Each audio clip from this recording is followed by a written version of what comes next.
Let's call this our medium range spread right here.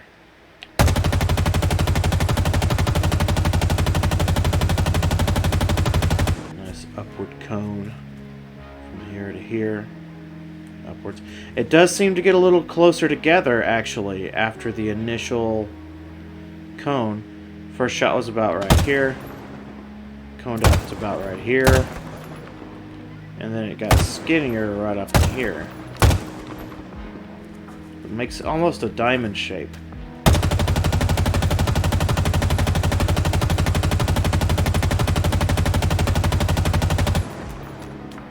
It does. You cone up to these 2 points and gets slightly more inward here and then veers off to the side.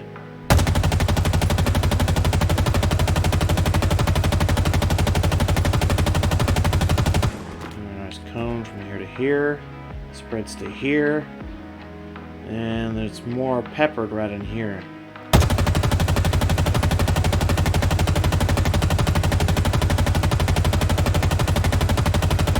What I'm seeing is if you fire it, the longer you fire it, the more you're going to get in the same area right there.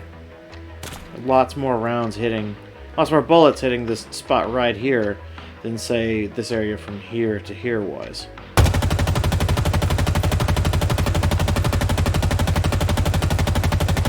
There it is. Some more rounds in the same spot right there, as compared to, like, the density of the rounds hitting. It's more dense right there at the top.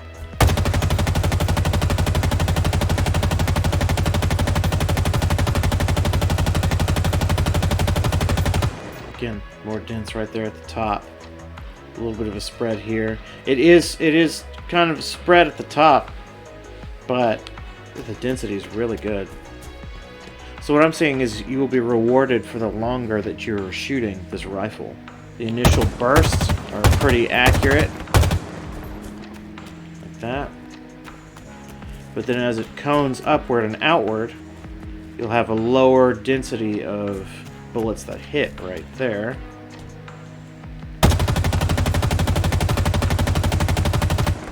Lower density as it spreads more. Then you watch.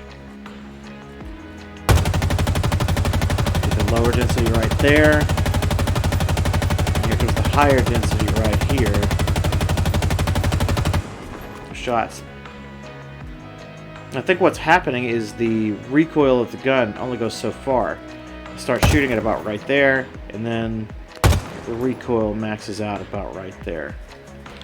Typically when we're shooting at somebody, they are strafing, let's say, left to right. And what we've observed is that your initial bursts are going to be nice and accurate, and then the balloon is going to open up and cone a bit, and then the density of bullets hitting is going to increase after that, which may just be from the recoil itself kind of maxing out at a certain height. So what I'm going to do is I'm going to control the recoil, but I'm going to go left to right. Try to stay medium range here. I'm going to go left to right and see if we see that same phenomenon of higher bullet density the longer I shoot.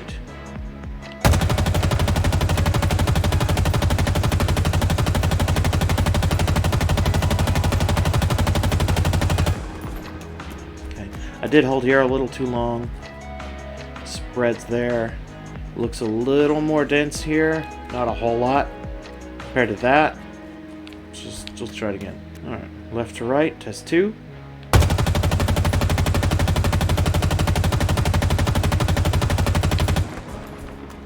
Let's see.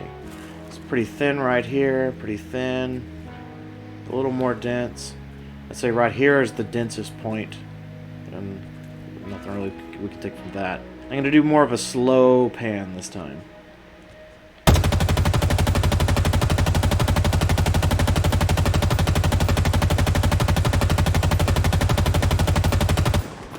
See? Pretty thin right there. Decent density there. Spreads more, spreads more. Not really seeing the same density we were seeing before. I think what's happening is that the recoil is just maxing out. So let's watch. We'll get an initial kick of recoil, and then the recoil kind of maxes out at the top, which I think is causing that higher bullet density. Oh yeah, recoil stops right there. So that was muddying my results for sure. That's why there's higher bullet density. So if that point is the highest point, let's see. Because it looks like my gun just snapped back down to where I first aimed it after that. So let's see what happens if I stop firing when it aims at that point.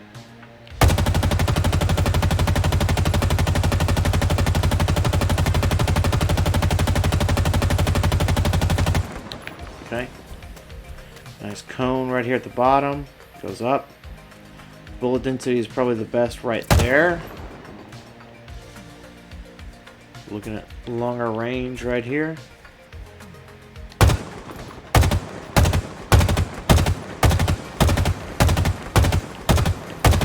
It's just trying to get them to all hit about the same spot. Longer range, trying to hit the same spot. Take two.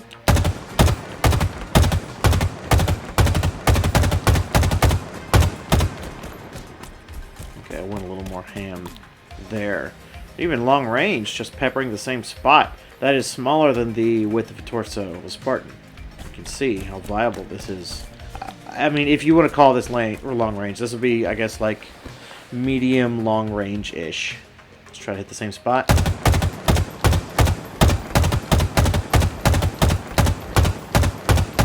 Again, less than the width of a torso, I think. Maybe the top spread there and there was the most it coned out. Let's say that is less than the width of the torso there. So you'd be hitting your target from back here if that's all you're doing is kind of burst firing like that. Let's try to hit the same spot.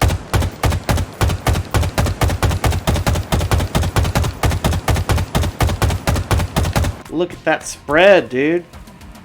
It's probably better than the burst I was just doing. Trying to do single firing right there. Let's try it again. Longer range. Take two. Single firing.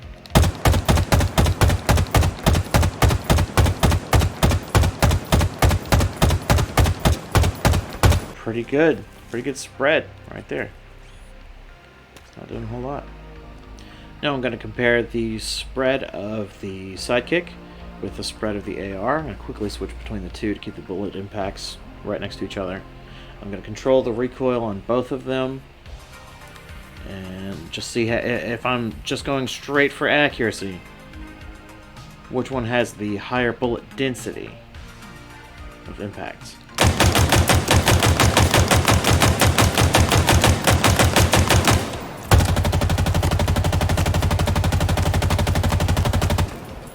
So the pistol actually has higher density there. They all hit a lot closer to center than the AR. Try it again just for clarity.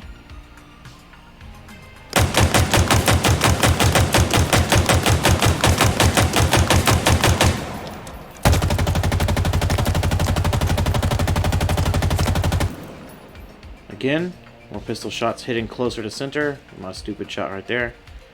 And the density is pretty good with the AR, but not quite as good as with the pistol. It's also worth noting that I have to do a lot less controlling with the pistol recoil. This is, I'm not going to control it. I'm just going to show you the kick on it. I'm just going to fire.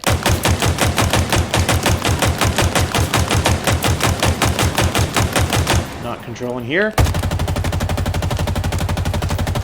You see the results of the two. So the pistol is way, way more accurate and has a better bullet density. Now I want to see if the AR has any difference in spread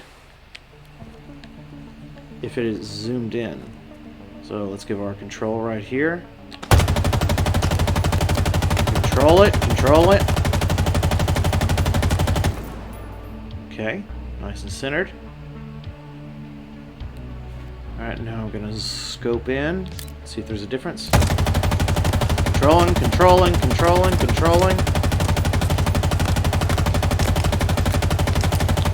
That, to me, looks like a much smaller spread. Look at that. Alright, I'm going to put two of them side by side. I am controlling the recoil once again. I'm going to put them side by side. First, not scoping in. Second, scoping in.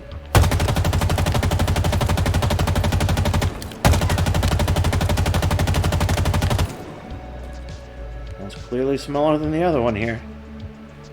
Let's try it again.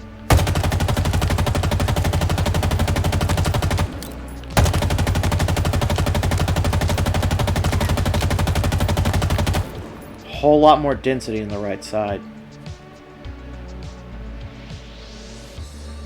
I don't think that's just because the bullet impacts are fading away. We're going to try it one more time for clarity.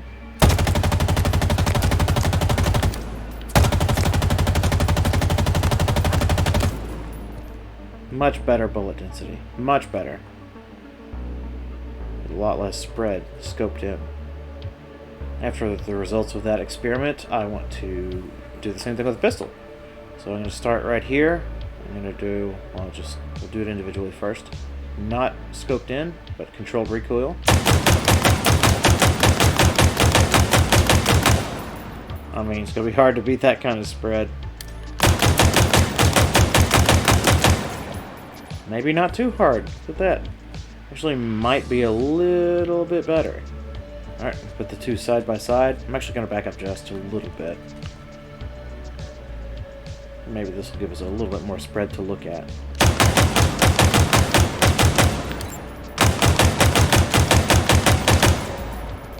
A little bit better density on the right, scoped in.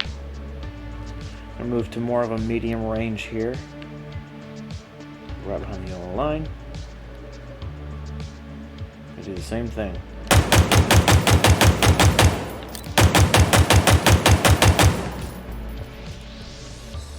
More flat without the scope, but I would say they are closer together with the scope. Alright, try it again.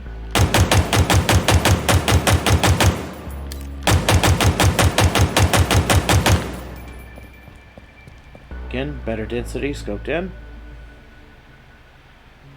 Similar spread, actually. Let's try a slightly longer range here.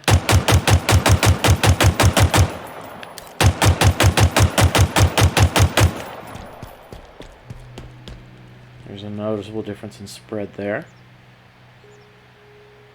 We'll try the same thing with the AR at this distance.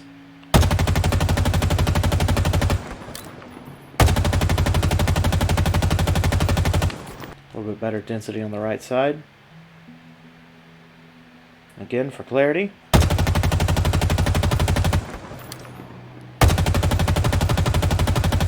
But still, more density right here as compared to there.